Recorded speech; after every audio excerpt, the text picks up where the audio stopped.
गोपिका जीवनस्मरणं Govinda Govinda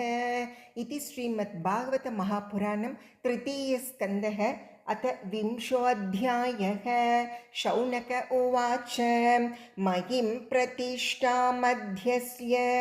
saute स्वायम्भुवो मनुः कान्यन्वतिष्ठद्वाराणि मार्गायावरजन्मनाम् क्षत्ता महाभागवतः कृष्णस्यैकान्तिकः सुहृत् यस्तत्याजाग्रजं कृष्णे सापत्न्यं मघवानिति द्वैपायनादनवरो महित्वेतस्य देहजः सर्वात्मनाश्रितः कृष्णं तत्परांश्चाप्यनुव्रतः किमन्वपृच्छन्मैत्रेयं विरजास्तीर्थसेवया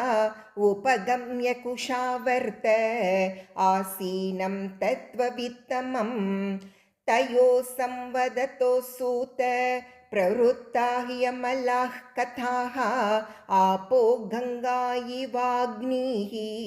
हरेः पादाम्बुजाश्रयाः तान्नः कीर्तय भद्रं ते कीर्तन्योद्धारकर्मणः रसज्ञः को नु तृप्येत हरिलीलामृतं पिबन् एवमुग्रश्रवाः पृष्ठ ऋषिभिर्नैमिषायनैः भगवद्यर्पिताध्यात्मः तानाह श्रूयताम् इति। सूत उवाच हरे धृतक्रोडतनो स्वमायया निशम्य गोरुद्धरणं रसातलात् लीलां हिरण्याक्षमवज्ञया गतं सञ्जातः हर्षो मुनिमागभारतः। विदुर उवाच प्रजापतिपतिः सृष्ट्वा प्रजासर्गे प्रजापतिन् किमारभत मे ब्रह्मन् प्रब्रूहि अव्यक्तमार्गवित् ये मरीच्यादयो विप्राः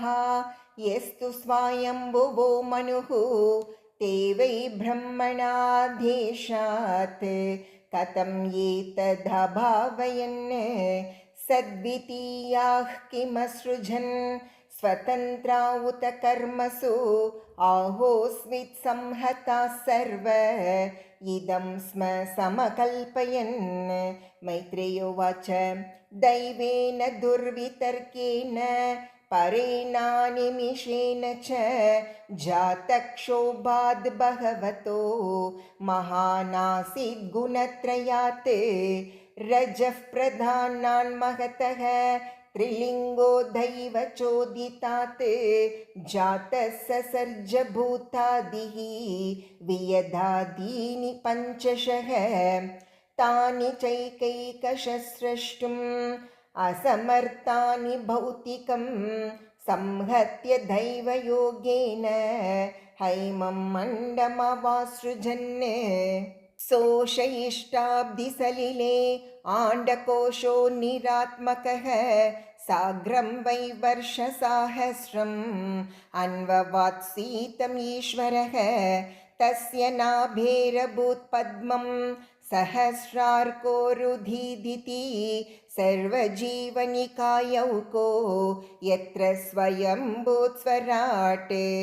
सोऽनुविष्टो भगवता यश्येते सलिलाशये लोकसंस्थां यथा पूर्वं निर्ममे संस्थया स्वया ससर्जच्छायया विद्यां पञ्चपर्वाणमग्रतः तामिश्रम् अन्धतामिश्रं तमो मोहो महातमः विससर्जात्मनः कायं नाभिनन्दन् तमोमयं जगृहुर्यक्षरक्षांसि रात्रिं क्षुत्रुट्समुद्भवाम् क्षुत्रुभ्याम् उपसृष्टास्ते तं जग्धुम् अभिदुद्रुवुः मा रक्षतैनं जक्षत्वम् इत्यूचुः क्षुत्रुड्ढर्तिताः देवस्थानाः संविघ्नो मां जक्षत रक्षत अहो मे यक्ष रक्षांसि प्रजायूयं बभूवित देवताः प्रभयाया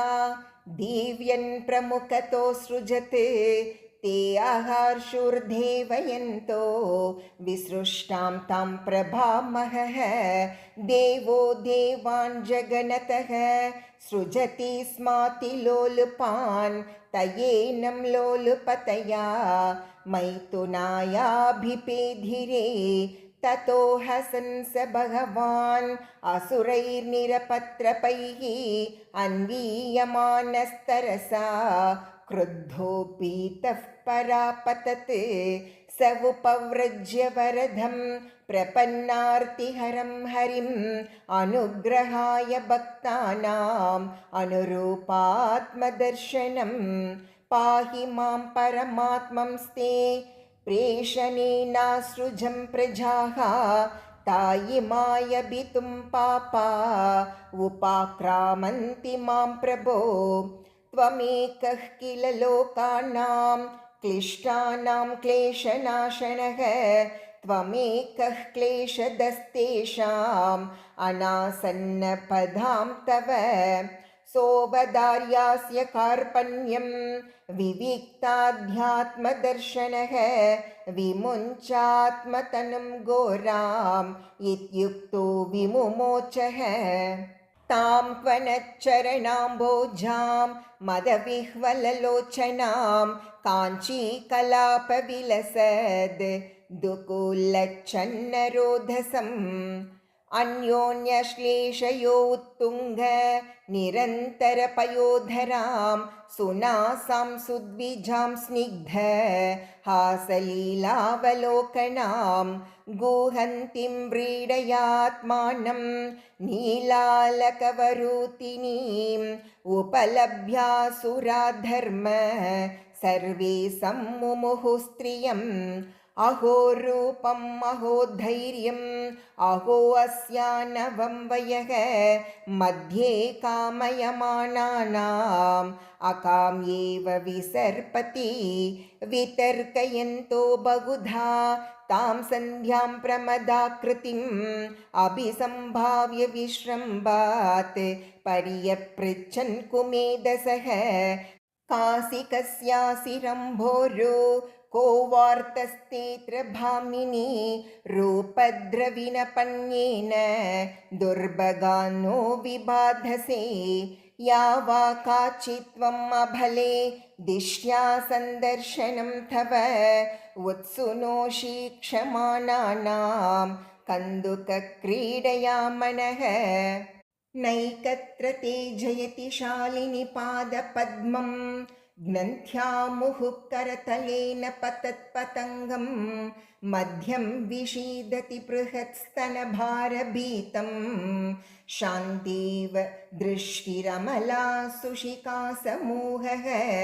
इति सायन्तनीं सन्ध्याम् असुराः प्रमदायतीं प्रलोभयन्तीं जगृहुः मत्वा मूढधियस्त्रियं प्रहस्य भावगम्भीरं जिगृन्त्यात्मानमात्मना कान्त्या ससर्ज भगवान् गन्धर्वाप्सरसां घनान् विससर्ज तनुं तां वै ज्योत्स्नां कान्तिमतीं प्रियां तयेव चाददुः प्रीत्या विश्वावसुपुरोगमाः सृष्ट्वा भूतपिशाचांश्च भगवानात्मतन्द्रिणा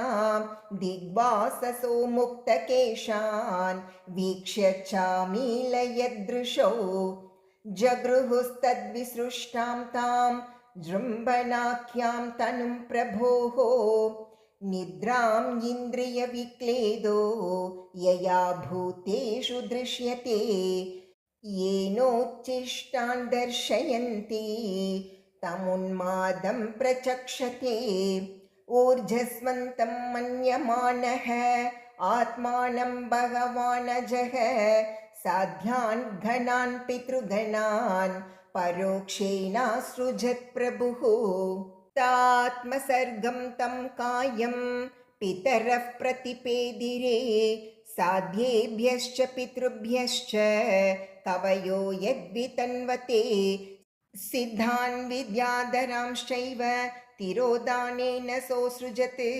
तेभ्यो दधातम् आत्मानम् अन्तर्धानाख्यमद्भुतम् स किन्नरान् किं पुरुषान् प्रत्यात्म्येनासृजत् प्रभुः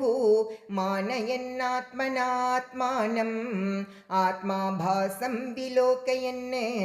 ते तु तज्जगृहुरूपं त्यक्तं यत्परमेष्टिना